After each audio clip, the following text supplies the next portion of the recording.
family, friends, and to all my loyal fans. Welcome back to the Jones house. When we last met, we were just showing you how to prepare the delicious beer can chicken, and the videos absolutely exploded. They went viral, and due to intense demand, I've gone ahead and accelerated the timeline for our next developmental cooking video series. And today will be pork spare ribs. It's a very simple process that I've created. It's the 3-2-1 methodology.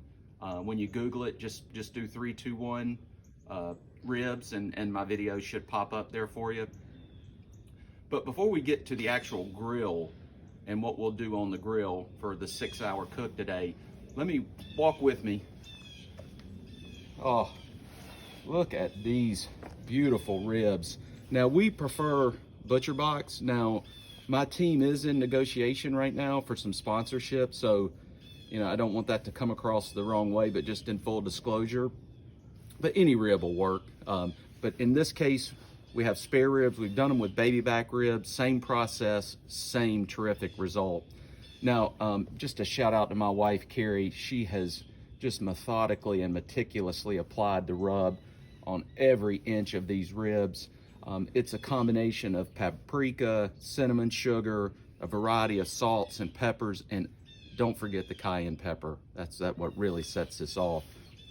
But we'll put the actual recipe, if you're not comfortable trying to do that yourself, to mix and match, I'll put that in the comments section, so you should be good to go. Now, the first thing that we'll do, let's come back over to the egg. Our temperature today is going to remain at 250 for the first 3 hours the ribs are on, the second 2 hours the ribs are on, and then that final hour that the ribs are on. 250 will be your temperature all day. Again, like we did with our beer can chicken and our pork butt, you'll want to use your ceramic device to ensure that the meat doesn't get direct heat. So this again is an indirect cook. We don't use applesauce for the ribs. I guess you could, but I do like to have a pan there just for the drippings, keeps things cleaner when the cook is over. But what we'll do is we'll go ahead and get these boys on there. Again, I hope by now you've got yourself these industrial gloves that we mentioned in the pork butt series. If you haven't, ask for them for a Christmas present. I promise you will love these. So let's go ahead and get these ribs on here. Just like with the pork butt, you'll want to put the fat side down. Come here. Kind of spread these out over the course of the egg. Oh boy, these are going to be so good.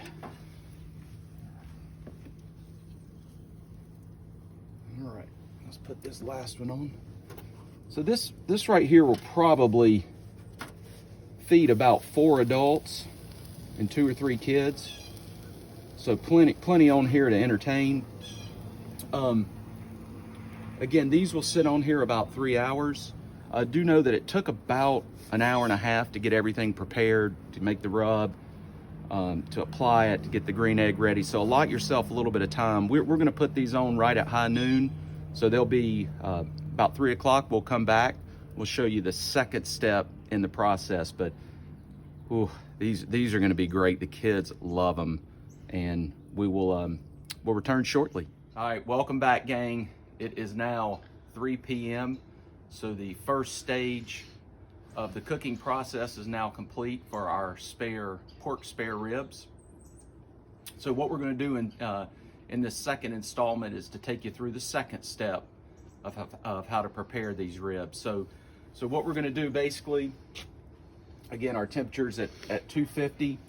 We're gonna take each of these ribs off, and then we're going to wrap them separately in tin foil. Now, as you're wrapping them in the tin foil, what you're going to want to do is to take somewhere maybe about a half a shot of bourbon that you'll want to get in, so that it can penetrate the meat and really add to the flavor. For me, I like a premium rib, and I'm going to use a premium bourbon. My choice is Woodford Reserve. You know, any bourbon will do, but that's the one that I think really separates these ribs from some others that you'll try. So again, we're in step 2. Just as a quick recap, the meat has cooked for a full 3 hours. We're going to bring it over here, wrap it up in tin foil, and right before we seal it up, we'll add about a half a shot of bourbon. Now, the one thing that I did want to address, there was a bevy of questions and ideas that flooded my inbox after the first video, and I wanted to take a minute to address one of the questions and one of the ideas. And the first question is, Bryan, spare rib versus baby back rib, which do I choose? And I think when you're in my field and it's just second nature, I think it's good that people understand. So the spare rib is more towards the belly of the pig, whereas the baby back is more along the loin or the backside. So the spare rib to me is going to be a little fattier. It's going to have more taste. There's going to be more meat that you're able to consume. But if you want to try something on the leaner side that's maybe not quite as filling, that's when you would go with the baby back rib. So hopefully that makes sense to everyone and maybe will help you in which of the two that you'll want to choose. Now, the other great idea that came through is, Bryan, as you're compiling this impressive library of videos, what's your brand? And it really made me think about it. And so I talked to my marketing consultant, Joe Frierson, who's been one of my top 25 best friends for my whole life. He came up with something that's amazing, is now going to be our marketing slogan moving forward. And that's, I almost get emotional thinking about it, but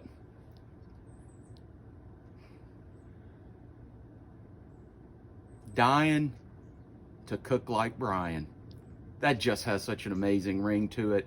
We're thinking already about t-shirts, hat, Yeti coolers, more to follow on that, but moving forward, that's going to be in our search engine for when you pull up my videos. Dying to cook like Bryan. So Joe, thank you for the great idea. We'll be back in roughly 2 hours for the final step in the preparation of our ribs. So enjoy your afternoon. Hopefully you're watching some football. We'll see you soon. Folks, welcome back. We're now at step 3 in our pork spare rib video series. As a recap, in step 2, recall that we did put the rack of ribs separately in its own aluminum foil, put about a half shot of bourbon. Again, our preference was Woodford. They've been on the grill now for 2 more hours, so that's a total of 5 hours, and they're ready to be prepared for the final stage. So let's take, oh boy, that smell is just tremendous. All right, so let's take these off. And I know some of you out there may be wondering, what in the world are those oranges doing on the table? Well, for us Carolina fans, it's a momentous day, and just want to thank Mac Brown and the Tar Heels for their Orange Bowl bid. It's going to be special. All right, so let's unwrap this rib. All right. Ooh, that's a little hot. Okay, so the next and important step in here is we're going to apply some Sweet Baby Ray's barbecue sauce. And I am proud to announce that earlier today, my team secured a long-term 30-day contract with Sweet Baby Ray's as a lead sponsor for our brand. So very thankful to them and their corporate board. So let's apply this very generously. Get it on there good. There you go. And then we'll just brush it in kind of lightly.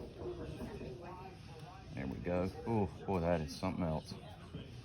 Get all the corners. And then we're going to flip this over and barbecue the other side as well. We'll wrap it back up. We're going to do that with all 4 racks. Put it back on the grill again at 250 for the final hour. And then at 6 o'clock, they should be all ready to go. And we'll prepare our final video to see if they pass the ultimate test is, do the kids love them? So until then, signing off. We'll be back in 1 hour.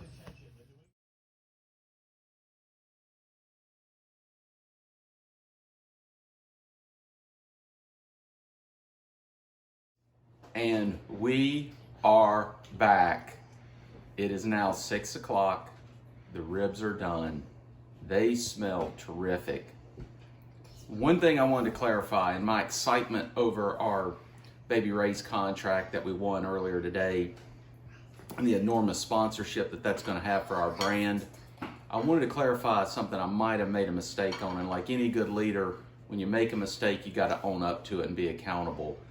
When I did mention in the third stage, after you put the Baby Ray's sauce on the ribs, you actually only apply it to one side, and you do remove it from the tin foil and put it directly on the green egg for 1 more hour. So make sure that as you're watching the video that doesn't confuse you, you get that right, because it makes a big difference in the crispiness that you get on your barbecue, on your rib.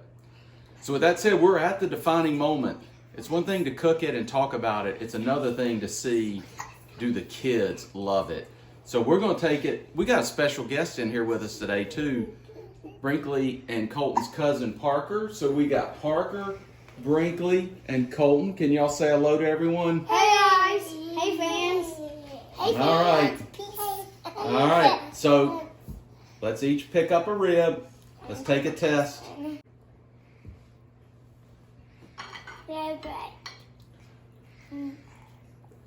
Colton, how are they? Best ribs ever. Best ribs ever. That is so good to hear. Well, listen, we're going to sign off and enjoy these ribs as a family tonight. This is exciting. Hopefully, everyone got some good pearls today that they can take to create a meal that everyone can enjoy with their family over the holiday season. Keep the ideas coming on what's going to be the next series that we can share with you.